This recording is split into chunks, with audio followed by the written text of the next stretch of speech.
사천 지방에는 여러 민속 신앙이 존재하지만 그 중에서도 가장 널리 알려진 이야기 중 하나는 소면산의 영혼 수호자에 관한 것이다. 이 이야기는 세대를 거쳐 전해 내려오면서 주민들의 삶과 신앙에 깊은 영향을 미쳤다. 옛날 사천에는 소면산이라는 산이 있었다. 이 산은 경치가 아름답고 마치 신령이 깃들어 있는 것처럼 평화롭다고 해서 마을 사람들은 늘 감사하는 마음으로 산을 대했다. 하지만 정작 이곳은 사람들의 발길을 닿지 않는 깊은 숲속에 자리 잡고 있었고 신비로운 전설들이 전해져 내려왔다. 이 소면산에는 오래전부터 신비한 수호자가 산다고 전해졌다. 그의 이름은 소면신이라 불렸다. 그는 어떤 사람도 해치지 않고 오히려 산에 함부로 들어오는 악의를 가진 이들을 쫓아냈다고 한다. 그의 존재감은 강렬하여 해가 뉘엿뉘엿질 때 산을 찾는 이는 누구나 그를 공경하며 피했다. 그는 눈에 보이지 않는 모습으로 산속을 휘감아 돌아다니고 마치 자연 그 자체가 살아있는 듯한 느낌을 주었다. 소면신에 대한 전설은 그가 인간 세상과 자연의 경계를 지키는 존재로서 역경을 이겨내고 혼란을 초래하려는 악령들을 방어해왔다는 이야기를 바탕으로 했다. 계절이 변하고 밤의 어둠이 짙어갈 때 소면산 주변에서는 호랑이의 울부짖음 같은 굉음이 들리곤 했다. 마을 사람들은 그 소리가 소면신이 해로운 영혼들을 쫓아내는 소리라고 믿었다. 특히 여름 장마철 비가 억수같이 쏟아질 때면 소면신은 강을 넘쳐 흐르게 하지 않고 마치 거대한 장막을 그리운 듯 고요한 풍경을 선물했다. 그래서인지 이 근처의 농부들은 소면산에서 나는 물로 눈에 물을 대며 이 물이 곡식에게 생명을 불어넣어준다며 늘 감사의 제를 올렸다. 장마 때마다 피해를 입지 않고 풍작을 이루는 데에는 소면신의 영혼 수호 덕분이라고 여겼다. 그러던 어느 날 외지에서 온 나그네가 소면산의 보물을 노리고 없다는 산으로 산에 들어갔다. 그는 위험을 무릅쓰고 깊은 숲속으로 들어가자 매서운 바람과 함께 신비로운 존재가 그의 앞을 가로막았다.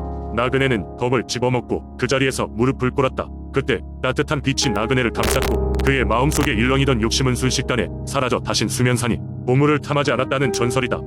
이 이야기는 마을 사람들에게 자연과의 조화로운 삶과 인간의 욕심에 대한 경각심을 일깨워주며 소면산과 소면신에 대한 공경과 감사의 마음을 갖게 했다. 그래서 지금도 매년 봄이면 마을 주민들은 소면산의 산길을 소면신을 위한 작은 축제를 열어 자연과 영혼들에게 감사의 마음을 전하고 있다. 이러한 전통은 현대에 이르러서 도계승되어 이어지고 있다. 자연에 대한 경외심과 인간의 순수한 마음이 소면산의 수호자를 더욱 빛나게 만들고 있으니 이는 사천의 진정한 민속신앙이 면모라 할 수 있을 것이다. 두 번째 이야기. 옛날 옛적 전라남도 고흥에는 아름다운 백일홍이 망발한 마을이 있었다. 이 마을은 고요한 산과 바다가 어우러진 천혜의 자연을 자랑하며 사람들은 이곳에서 풍요로운 삶을 누리고 있었다. 이 마을에는 사랑에 관한 아름다운 전설이 전해지는데 그것이 바로 고흥 백일홍의 전설이다. 전설에 따르면 고흥 마을에는 순백의 미모를 지닌 이화라는 아가씨가 살고 있었다. 이화는 마을의 어느 누구보다도 아름다웠으며 그 미소 하나로 마을 사람들이 힘겹던 하루도 잊곤 했다. 그녀의 미모와 더불어 따뜻하고 상냥한 성품 때문에 모든 이들이 그녀를 좋아했다. 이화에게는 그의 소꿉친구 인도현이라는 청년이 있었다. 도현은 성실하고 정직한 청년이었으며 어린 시절부터 이화와 함께 자라며 그녀를 깊이 사랑하게 되었다. 그러던 어느 날 마을에 한 신비로운 사내가 나타났다. 그는 한양에서 왔다며 자신의 이름을 명수라 소개했다. 명수는 잘생긴 외모와 부드러운 말솜씨로 순식간에 마을 여성들의 관심을 끌었다. 그러나 그의 눈에는 오직 이화만이 비쳤다. 이화 역시 그에게 호감을 느꼈고 사람들은 그를 금세 사랑에 빠질 것이라 생각했다. 도현은 이화가 다른 사람에게 마음을 기울이게 되는 것을 경계하며 슬픔에 잠겼다. 어느 날 명수는 이화에게 고백하며 평생을 함께하고 싶다고 말했다. 이화는 도현을 떠올리며 고뇌했으나 명수에게 기회가 있을지 모른다는 생각에 그와의 만남을 계속했다. 이 소식을 들은 도현은 마음이 무너졌지만 자신의 사랑이 이화를 행복하게 하는 것이 무엇보다 중요하다고 생각하며 그녀의 결정을 존중하기로 했다. 그러던 중 명수에게는 숨겨진 비밀이 있다는 소문이 돌기 시작했다. 사실 명수는 마을의 보물을 찾기 위해 고흥에 온 것이었고 이를 위해 이화의 신뢰를 얻으려는 의도가 있었다. 마을 어르신들은 이화에게 경고했으나 그녀는 믿기지 않는다는 표정으로 고개를 저었다. 그러나 점차 드러나는 명수의 행동들로 인해 결국 모든 것이 사실임이 밝혀졌다. 명수는 이화의 마음을 이용해 마을 보물을 빼앗으려 했다는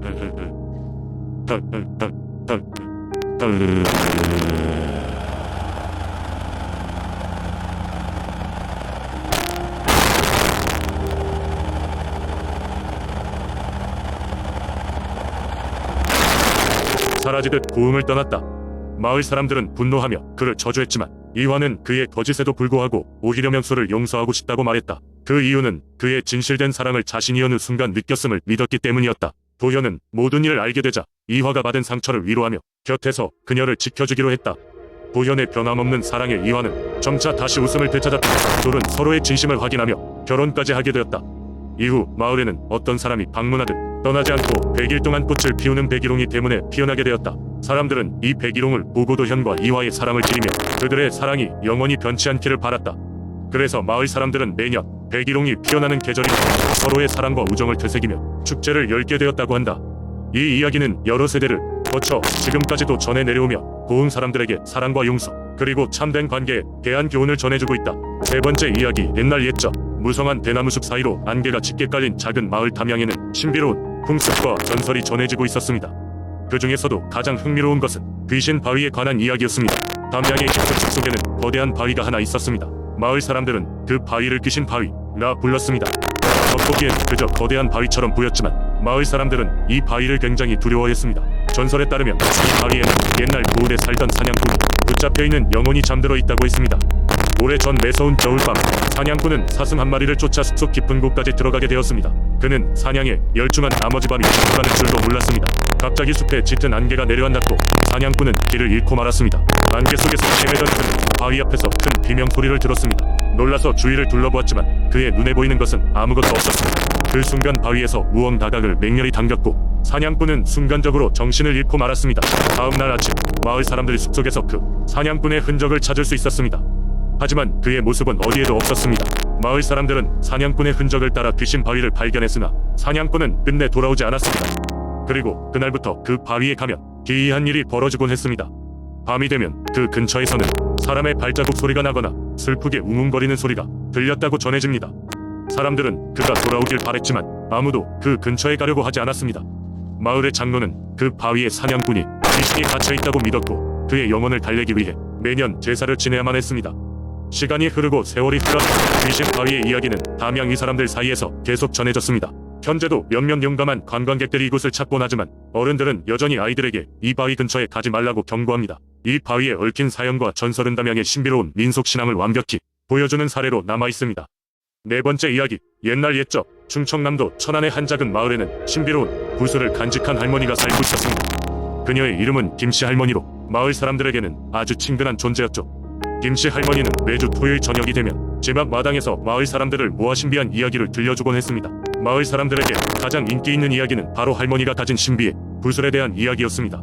이 구슬은 할머니의 할머니로부터 전해 내려온 것으로 무려 150년의 역사를 가지고 있었죠. 구슬은 희미한 푸른빛을 띠고 있었고 마치 살아있는 생명체처럼 스스로 빛을 발하곤 했습니다. 김씨 할머니는 이야기 속에서 이 구슬이 과거에 어떤 마법의 힘을 발휘했는지를 들려주곤 했습니다. 전설에 따르면 이 구슬은 마을을 홍수로부터 보호하고 병마를 물리치는 힘을 지녔다고 합니다. 많은 세월이 지나면서 그 힘은 희미해졌지만 여전히 그 신비로움은 사라지지 않아 수많은 사람들을 매혹시켰습니다. 김씨 할머니는 항상 구슬을 손에 쥐고는 말했습니다. 이 구슬은 마음이 진실한 사람에게만 그 힘을 보여주지 탐욕스럽거나 악한 마음을 지닌 사람에게는 아무것도 보여주지 않아요. 그러니 항상 진실되고 선한 마음을 가지도록 하렴. 마을 사람들은 이 이야기를 들을 때마다 스스로를 돌아보게 되고 더욱더 화합하여 살아가게 되었습니다. 그러던 어느 날 도시에서 한 젊은이가 마을로 찾아왔습니다. 그는 천안 민속신앙에 대해 연구를 하고 이는 대학원생이라고 자신을 소개했습니다. 그의 눈에는 호기심이 가득했고 김씨 할머니의 구슬에 대한 이야기를 듣고는 깊은 인상을 받았습니다. 젊은이는 할머니에게 구슬을 볼 수 있겠냐며 정중히 요청했고 할머니는 그 요청을 받아들였습니다. 할머니는 그 젊은이에게 구슬을 손바닥에 올려놓고는 말했습니다.